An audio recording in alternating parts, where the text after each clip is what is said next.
Halo,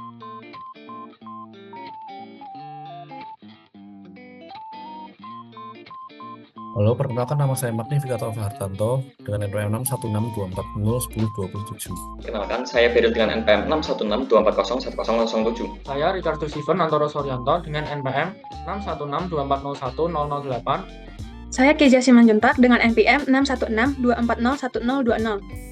Saya James Sofi Christian dengan NPM 61624010040. Masuk ke bagian pendahuluan, mengapa sarana rumah tangga penting untuk dibahas? Yang pertama, sarana rumah tangga menjadi indikator penting dalam menilai kualitas hidup dan kesejahteraan masyarakat, serta menjadi bagian dari dimensi standar dalam indikator pembangunan global, seperti tujuan pembangunan berkelanjutan atau Sustainable Development Goals. Kemudian, adanya pengaruh yang signifikan antara ketersediaan sarana pendukung rumah tangga dan kondisi sosial ekonomi masyarakat di suatu wilayah seperti tingkat kemiskinan dan indeks pembangunan manusia dan seterusnya. Lalu, walaupun Indonesia telah menurunkan angka kemiskinan dan meningkatkan angka indeks pembangunan manusia, pada kedua kategori ini, Indonesia masih berada di peringkat yang cukup rendah dibanding negara lainnya, sehingga masih ada ruang untuk Indonesia dapat melakukan perbaikan dan berkembang. Pada kali ini kami juga membahas 5 distribusi yang dianalisis, yaitu sumber penerangan utama rumah tangga 2023, kepemilikan dan penggunaan fasilitas buang air besar 2023, bahan bakar utama untuk memasak 2023, kemudian akses terhadap sanitasi layak 2022 dan 2023, dan akses terhadap sumber air minum yang layak 2022-2023. Yang pertama adalah distribusi sumber penerangan 2023. Dari start bar chart-nya, kita dapat melihat bahwa range PLN-nya adalah 52,93%, yang berarti menunjukkan adanya disparitas signifikan antara daerah yang maju dan yang tertinggal. Kemudian interquartile range-nya adalah 4,2125, yang menunjukkan bahwa sebagian besar provinsi memiliki akses PLN yang cukup tinggi. Juga min-nya rata-ratanya 95,25%, menunjukkan bahwa sebagian umum provinsi telah memiliki akses listrik yang baik. Variansinya adalah 86,76% dan standar deviasinya adalah 9,31%, yang berarti tingginya standar deviasi ini adanya ketimpangan yang signifikan dalam distribusi akses listrik PLN antar provinsi, sehingga dapat disimpulkan persebaran listrik PLN Indonesia masih belum merata. Kemudian kami juga mengaitkan korelasi variabel PLN dengan indeks pembangunan manusia 2023, di mana korelasi Pearsonnya adalah 0,679, yang berarti strong non-linear but not so strong linear correlation, cenderung linear positif, yang berarti adanya hubungan antara kedua variabel, namun tidak terlalu dekat dengan satu karena adanya data pencilan outlier seperti Papua yang sangat jauh dibanding provinsi lainnya. Kemudian Spearman Rank Correlation Coefficient 0,619, moderate positive monotonic correlation, cenderung naik secara keseluruhan. Dengan kesimpulan, ada keterkaitan yang cukup kuat antara PLN dan indeks pembangunan manusia 2023, namun belum dapat dipastikan secara sempurna karena angkanya belum mendekati angka 1. Kemudian korelasi variabel no electricity atau tanpa listrik dan persentase kemiskinan 2023, di mana korelasi Pearsonnya adalah 0,672 dan juga itu menunjukkan strong non-linear but not so strong linear correlation, cenderung linear positif. Kemudian Spearman Rank Correlation-nya 0,401 itu moderate positive monotonic correlation, cenderung naik namun lemah. Hal ini menunjukkan bahwa terhadap kecenderungan bahwa semakin banyak rumah tangga yang tidak memiliki listrik, tinggi juga angka persentase kemiskinan di daerah tersebut. Kemudian kesimpulannya adalah ada keterkaitan namun tidak terlalu kuat antara persentase rumah tangga tanpa listrik dan persentase kemiskinan 2023. Belum dapat dipastikan karena secara sempurna karena belum mendekati angka 1. Kemudian kita juga dapat melihat di gambar bahwa hubungan persentase tanpa listrik dan kemiskinan tidak linear, maka nilai koefisien korelasi Pearsonnya tampak tinggi. Sehingga oleh karena korelasi Spearman tidak melalui ranknya saja, korelasi Spearman lebih menggambarkan kekuatan hubungan antar dua variabel dibanding korelasi Pearson pada kasus ini. Akan menjelaskan tentang distribusi, kepemilikan, dan penggunaan fasilitas tempat buang air besar tahun 2023. Di sini sudah terdapat bar chart-nya. Lalu berdasarkan bar chart tersebut dapat dilihat bahwa rumah tangga seluruh provinsi sudah memiliki fasilitas tempat buang air besar dengan persentase yang cukup tinggi, terutama di Kepulauan Riau. Berdasarkan statistik deskriptifnya, dapat dilihat mean dari fasilitas digunakan sendiri 85,46%, kemudian range-nya 36,47%, PKR-nya 7,6825%, variansinya sekitar 50,7%, dan standar deviasinya sekitar 7,1%. Sehingga dapat disimpulkan persebaran fasilitas tempat buang air besar yang digunakan sendiri di Indonesia sudah cukup merata. Sekarang saya akan membahas korelasi variabel fasilitas digunakan sendiri dan indeks kebahagiaan 2021. Didapat koefisien korelasi Pearsonnya minus 0,002 mengindikasikan cenderung nonlinear negatif. Artinya peningkatan pada variabel fasilitas digunakan sendiri diikuti penurunan kecil pada variabel indeks kebahagiaan 2021. Lalu koefisien korelasi Spearman-nya diperoleh minus 0,065, mengindikasikan cenderung monoton turun dan kekuatannya lemah, sehingga tidak menunjukkan pola yang konsisten. Kesimpulannya, ada hubungan yang sangat lemah antara variabel fasilitas yang digunakan sendiri ini dengan indeks kebahagiaan tahun 2021. Selanjutnya, saya akan membahas korelasi variabel tidak ada fasilitas dan persentase penduduk miskin perkotaan 2023. Didapat koefisien korelasi Pearson-nya 0,117, mengindikasikan cenderung non-linear positif. Artinya, saat terjadi peningkatan pada variabel tidak ada fasilitas, juga terjadi peningkatan pada persentase penduduk miskin perkotaan 2023, namun sangat kecil kenaikannya. Lalu koefisien korelasi Spearman-nya diperoleh 0,251, mengindikasikan cenderung monoton naik, namun kekuatannya lemah. Kesimpulannya, ada hubungan yang sangat lemah antara variabel tidak ada fasilitas dan persentase penduduk miskin perkotaan tahun 2023. Kemudian akan dibahas mengenai distribusi bahan bakar utama untuk memasak di seluruh provinsi yang ada di Indonesia pada tahun 2020. Pada grafik ini dapat dilihat bahwa mayoritas rumah tangga yang ada di provinsi-provinsi di Indonesia menggunakan gas LPG sebagai bahan bakar utama untuk memasak. Namun, daerah seperti Nusa Tenggara Timur, Maluku, dan Papua menggunakan minyak tanah dan kayu bakar sebagai bahan bakar utama untuk memasak. Dari data yang sudah tersedia, dapat dicari statistika deskriptif penggunaan gas LPG. Yang pertama ada nilai MEAN sebesar 77,21%, yang menunjukkan bahwa penggunaan gas LPG sudah cukup tinggi namun belum merata. Lalu ada range sebesar 96,61, di mana adanya ketimpangan yang cukup jauh antara provinsi yang hampir seluruhnya menggunakan gas LPG dan provinsi yang tidak menggunakan gas LPG. Kemudian ada nilai interquartile range sebesar 10,55 yang menandakan bahwa penggunaan gas LPG di tiap provinsi hanya berbeda sedikit. Lalu nilai variansi sebesar 1038,004 ini menandakan bahwa persentase penggunaan gas LPG antar provinsi sangat bervariasi.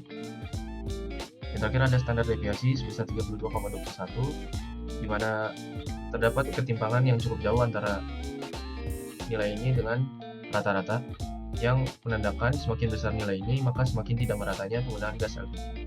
Kesimpulannya, persebaran gas LPG di Indonesia masih belum merata sempurna. Kemudian akan dibahas mengenai korelasi gas LPG dengan persentase penduduk miskin perkotaan 2023. Diperoleh nilai Pearson sebesar 0,003 menunjukkan hampir tidak ada hubungan linear antara penggunaan gas LPG dengan tingkat kemiskinan di perkotaan. Lalu diperoleh juga nilai Spearman sebesar minus 0,212 yang menunjukkan semakin tinggi tingkat kemiskinan cenderung semakin rendah penggunaan gas LPG. Namun hubungan ini tidak cukup kuat untuk dikatakan signifikan. Kesimpulannya, hubungan ini lemah antara penggunaan gas LPG dan jumlah penduduk miskin perkotaan. Lalu akan dibahas juga mengenai korelasi variabel minyak tanah dan persentase penduduk miskin pedesaan 2023. Diperoleh nilai Pearson sebesar 0,449 yang dimana semakin tinggi tingkat kemiskinan pedesaan maka semakin tinggi juga penggunaan minyak tanah. Lalu ada nilai Spearman sebesar 0,102 di mana wilayah dengan kemiskinan pedesaan lebih tinggi cenderung punya penggunaan minyak tanah yang lebih tinggi, tapi hubungannya sangat lemah. Kesimpulannya, ada hubungan antara penggunaan minyak tanah dan persentase kemiskinan pedesaan tahun 2023, tetapi tidak kuat. Pada bagian ini, saya akan membahas bagian persentase rumah tangga dengan akses sumber air minum layak tahun 2022 dan 2023. Berikut adalah histogram data yang telah dibuat dan statistika deskriptif yang telah saya buat. Berdasarkan statistika deskriptif, didapat kesimpulan bahwa situasi Indonesia berdasarkan persebaran rumah tangga dengan akses air minum layak masih kurang merata. Kedua tahun memiliki selisih range dengan persentase provinsi terkecil yang cukup besar, yaitu Jakarta dengan Papua, memiliki standar variansi populasi di atas 5 dan nilai IQR di atas 10%. Namun, akses air minum layak di Indonesia mengalami peningkatan dari tahun 2022 ke tahun 2023 meski tidak signifikan. Selanjutnya, saya akan membahas tentang korelasi variabel akses air minum layak dan indeks pembangunan masyarakat di tahun 2022 dan tahun 2023. Hasil analisa tahun 2022 menunjukkan bahwa koefisien korelasi Pearson sebesar 0,568 yang menandakan adanya hubungan cukup kuat secara non-linear. Sementara itu, koefisien Spearman sebesar 0,429 menunjukkan hubungan monoton positif tingkat sedang. Hal ini berarti provinsi dengan akses air minum layak lebih tinggi cenderung memiliki IPM yang lebih baik. Hasil analisa tahun 2023 menunjukkan bahwa koefisien korelasi Pearson sebesar 0,561 yang menandakan adanya hubungan cukup kuat secara non-linear. Di sisi lain, koefisien peringkat Spearman sebesar 0,407 menunjukkan adanya hubungan monoton positif dengan tingkat sedang, yang berarti secara umum indeks pembangunan masyarakat cenderung meningkat seiring dengan meningkatnya akses air minum layak. Jika dibandingkan dengan tahun 2022, nilai korelasi pada tahun 2023 sedikit menurun, baik pada Pearson maupun Spearman. Terakhir, saya akan membahas tentang korelasi variabel akses air minum layak dengan persentase penduduk miskin pada tahun 2022 dan tahun 2023. Pada tahun 2022, koefisien korelasi Pearson sebesar minus 0,297 menunjukkan adanya hubungan linear negatif yang lemah. Sementara itu, koefisien nilai Spearman sebesar minus 0,053 mengindikasikan adanya hubungan monoton negatif yang sangat lemah, yang menunjukkan bahwa perubahan akses air minum tidak secara konsisten berbanding terbalik dengan angka kemiskinan. Artinya, provinsi dengan akses air minum layak yang lebih tinggi cenderung memiliki tingkat kemiskinan yang lebih rendah, meskipun kekuatan hubungan ini tidak ada kekuatan yang benar-benar mempengaruhi secara signifikan. Pada tahun 2023, hasil analisa menunjukkan pola serupa.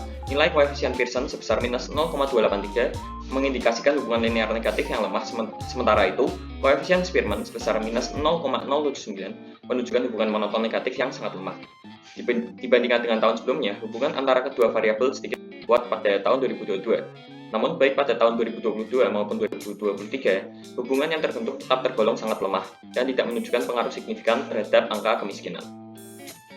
Pada bagian ini, saya akan membahas persebaran akses sanitasi terhadap sanitasi layak di seluruh provinsi Indonesia, dengan fokus pada perbandingan tahun 2022 dan 2023. Tujuannya adalah untuk melihat apakah terjadi peningkatan akses serta bagaimana kondisinya. Secara umum, dari histogram terlihat bahwa sebagian besar provinsi mengalami peningkatan akses pada tahun 2023 dibandingkan dengan 2022, menunjukkan adanya kemajuan secara nasional. Namun ketimpangan masih terlihat jelas. Papua nih misalnya masih tertinggal jauh dibandingkan provinsi seperti daerah istimewa Yogyakarta atau Bali, yang hampir mencapai 100% aksesnya. Secara geografis, wilayah barat Indonesia seperti Jawa dan Bali cenderung memiliki akses lebih baik dibandingkan timur Indonesia seperti Papua. Meski demikian, sebagian besar provinsi kini telah memiliki tingkat akses di atas 75%, menunjukkan tren positif dalam pemerataan akses sanitasi. Untuk memahami penyebar datanya, saya menggunakan statistik deskriptif sih. Rata-rata nasional akses sanitasi pada 2023 adalah 82,57%, naik dari tahun sebelumnya. Namun, jangkauan antara provinsi dengan akses tertinggi dan terendah masih sebesar 53,42%, yang artinya kesenjangan masih cukup besar. Meskipun menurun dari tahun 2022, IKIR tahun 2023 sebesar 7,17%, sedikit lebih kecil dari tahun sebelumnya. Ini tuh menunjukkan distribusi nilai tengah yang makin seragam. Standar deviasi juga turun menjadi 9,31, menandakan penyebaran antar provinsi sedikit lebih merata. Dengan kata lain, meskipun ketimpangan belum hilang sepenuhnya, ada tanda-tanda perbaikan dari segi rata-rata maupun distribusinya. Kemudian, saya juga menganalisis hubungan antar variabel korelasi sanitasi dan indeks kebahagiaan. Korelasi persen antara data sanitasi 2023 dan indeks kebahagiaan 2021 sebesar 0,145. Ini tuh menunjukkan linear yang sangat lemah. Korelasi Spearman-nya pun hanya 0,07, yang berarti tidak ada pola urutan yang konsisten. Hal serupa juga terlihat pada tahun sebelumnya, di mana persen hanya 0,114 dan Spearman-nya 0,016. Ini menunjukkan bahwa peningkatan sanitasi tidak selalu sejalan dengan peningkatan kebahagiaan masyarakat. Kemudian, sebaliknya, hubungan antara akses sanitasi dan indeks pembangunan manusia menunjukkan pola jauh lebih kuat. Pada 2023, korelasi persen sebesar 0,749, menandakan hubungan linear positif yang kuat, sementara Spearman-nya 0,583, menunjukkan hubungan monoton positif yang sedang. Provinsi dengan akses sanitasi tinggi umumnya memiliki IPM yang lebih tinggi pula. Bahkan pada tahun 2022, hubungan ini sedikit lebih kuat dengan persennya 0,763 dan Spearman-nya 0,625. Scatter plot juga menunjukkan pola titik yang cenderung mengikuti tren naik. Artinya meskipun ada sedikit penurunan di tahun 2023, hubungan antara sanitasi dan IPM tetap konsisten dan kuat dari tahun ke tahun. Yang terakhir yaitu kesimpulan, di mana terdapat ketimpangan ketersediaan sarana rumah tangga antar provinsi, terutama di Indonesia Timur seperti Maluku, Nusa Tenggara Timur, dan Papua. Ketersediaan sarana berkorelasi dengan IPM dan kemiskinan di perkotaan ataupun pedesaan, namun tidak dengan indeks kebahagiaan. Kemudian saran dari kelompok kami, Pemerataan infrastruktur dasar dan pendekatan pembangunan yang menyeluruh, terutama di daerah-daerah yang kurang diperhatikan oleh pemerintah, termasuk aspek non-material, perlu diperkuat agar kesejahteraan masyarakat lebih merata dan inklusif sehingga tidak ada ketimpangan terhadap penggunaan infrastruktur yang sudah diberikan.